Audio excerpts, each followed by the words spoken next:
Trooper Nader Hashim never thought his shift would end like this. On the night of August 13th, he was responding to a possible electrocution in Putney. It was pouring, the interstate was dark, visibility was terrible. This is what the trooper saw as everything started spinning. His cruiser's camera caught the terrifying crash. Then, 5 seconds later, this happened. Trooper Gary Salvatore was going 70 to 80 miles an hour when he slammed into his partner's cruiser. Two Vermont state troopers collided. It happened over the weekend on Interstate 91 southbound Saturday night. Why did both troopers lose control? Was it the weather, speed, or some other hidden highway hazard? WCAX wanted to get you more information because it's a stretch of highway hundreds of you use every day. We paid $30 for the accident report and waited the required 30 days to get it. The report paints a picture of a flooded roadway. Both troopers hydroplaned on the bridge.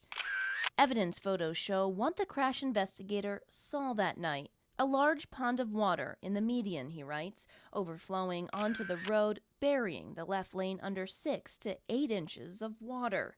But there was something else.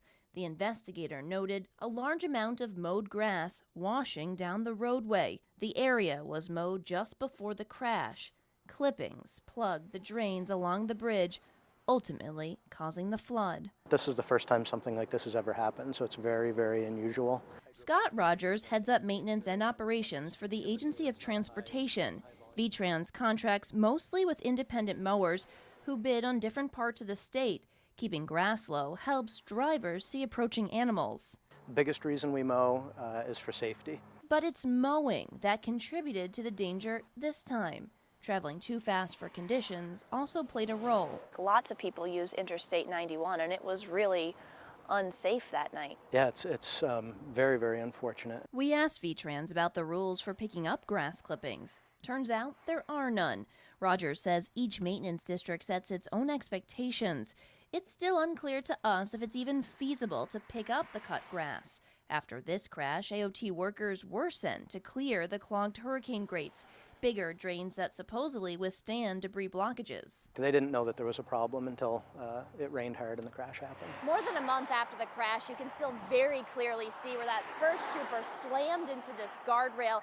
And then down here on the ground, right in the same area, lots of debris as well as a ton of mowed dried grass just left over. VTrans is blaming the flood on extra long clippings from late season mowing. It calls this event unprecedented. So rare and dangerous, you would expect changes, right?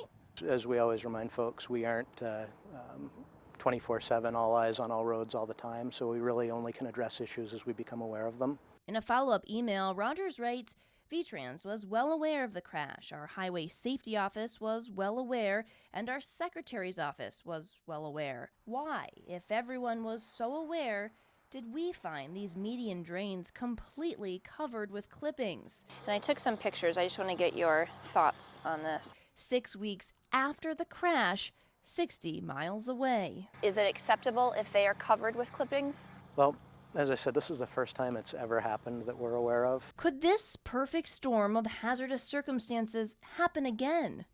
Next time, could it be you behind the wheel? Will this change anything that VTrans does now that we've brought this to your attention? We're definitely going to ask the districts to keep an eye open after mowing operations for spots like that.